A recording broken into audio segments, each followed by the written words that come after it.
গত কয়েক বছরে তার প্রবেশাধিকার বাংলাদেশে একেবারেই অনিয়ন্ত্রিত ছিল। আমি আশা করি যে এই ব্যক্তি যেন বাংলাদেশে এখন একেবারে পার্সোনা নন গ্রাটা ওপেনলি ডিক্লেয়ার্ড হয়, এবং আমি আশা করব যে সে কোনোদিন যেন বাংলাদেশে আর প্রবেশ করতে না পারে।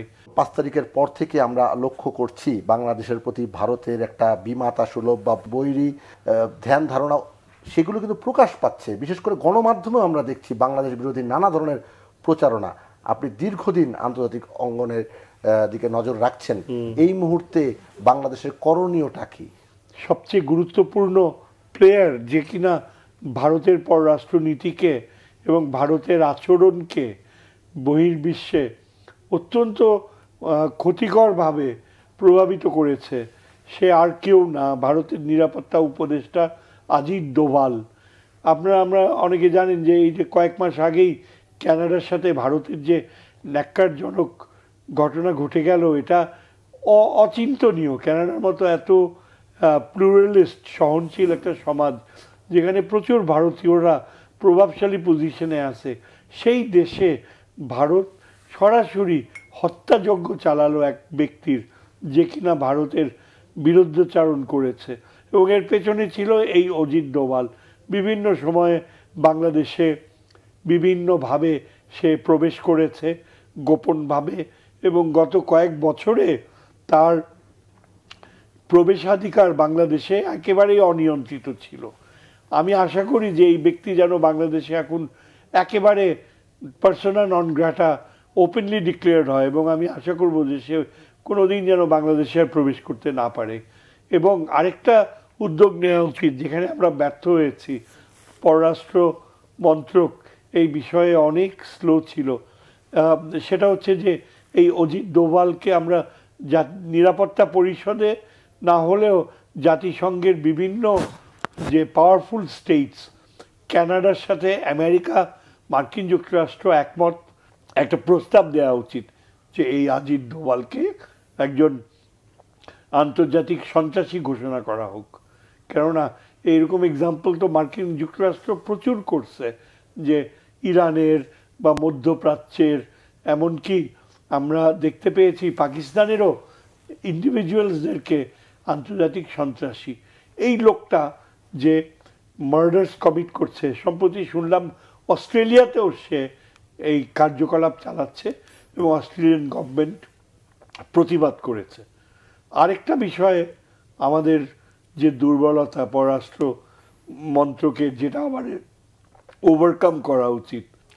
গতকাল আমাদের পররাষ্ট্র উপদেষ্টা তিনি বিদেশি সব কূটনীতিককে আহ্বান ডেকে এনেছেন রাষ্ট্রীয় অতিথি ভবনে, এবং এখানে ফর্মালি তিনি অনেক আগেই ঘোষণা দিয়েছেন যে তাদেরকে ব্রিফ করা হবে যে বাংলাদেশের বিরুদ্ধে ভারতে কিভাবে অপপ্রচার চলছে। এবং অত্যন্ত আশ্চর্যজনক বিষয়, যা কিনা আমার পরিচিত অনেক বাংলাদেশি কূটনীতিকদেরকেও শক করেছে, মানে তারা খুবই আশ্চর্য হয়েছে। এরা সবাই চলে আসলো, গুরুত্বপূর্ণ রাষ্ট্রদূতরা আসলো, কিন্তু উনি বসে তাদের প্রতি যে প্রথম কূটনীতিক নিয়মে তাদের ধন্যবাদ জানাতে হয় এত শিগগির শর্ট নোটিসে আসার জন্য, তারপর তিনি উপস্থাপন করবেন যে কেন তাদেরকে ডাকা হয়েছে, কি গুরুত্বপূর্ণ এমন ছিল জাতীয় স্বার্থে, তার কোনো কিছুই তিনি করলেন না। যখন টেলিভিশনের পর্দায় দেখা গেল যে তিনি বাংলায় কথা বলছেন, এবং কূটনীতিকদের মুখের এক্সপ্রেশন দেখে মনে হলো তারা হা করে তাকিয়ে আছে। এটা আমার কাছে অবিশ্বাস্য মনে হয়েছে। সেখানে চায়নার রাষ্ট্রদূত, পাকিস্তানের রাষ্ট্রদূত, ইউরোপিয়ান ইউনিয়নের রাষ্ট্রদূত, মার্কিন সিনিয়র কূটনীতিক, অনেক দেশেরই প্রায় কূটনীতিক, এবং এটা কিভাবে সম্ভব হতে পারে একজন উপদেষ্টার এই ধরনের আচরণ? তিনি পাশে দাঁড়ানো বাংলাদেশি সাংবাদিক, তাদের সাথে কথা বলা শুরু করলেন, এবং সারাটা সময় তিনি বাংলায় কথা বললেন, এবং এমন ভাষা মাঝে মাঝে তিনি বাংলায় ব্যবহার করলেন যে বেশিরভাগই বোধগম্য ছিল না। যেমন একটা শব্দ আমার এখন মনে পড়ে, বল যে উত্তেজনা সৃষ্টি করার মতো প্রচুর মাল মশলা ছিল। চিন্তা করেন, আপনি বিদেশি কূটনীতিকদের সামনে এ ধরনের শব্দ ব্যবহার করবেন? আমাদের তো যোগ্য মানুষের অভাব নাই।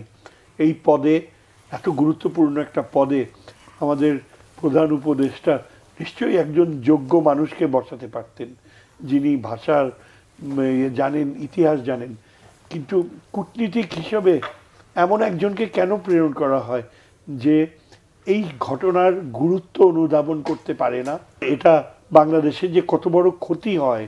কারণ এই সব কূটনীতিকরা, আমাকে একজন, আমি নাম বলবো না, আমাদের একজন খুব স্বনামধন্য রিটায়ার্ড কূটনীতিক আমাকে জানালো পরে যে এটা যখন এইসব রাষ্ট্রদূতরা তাদের নিজেদের দেশে রিপোর্ট পাঠাবে, তখন কিন্তু তারা হতাশা ব্যঞ্জক চিত্র তুলে ধরবে।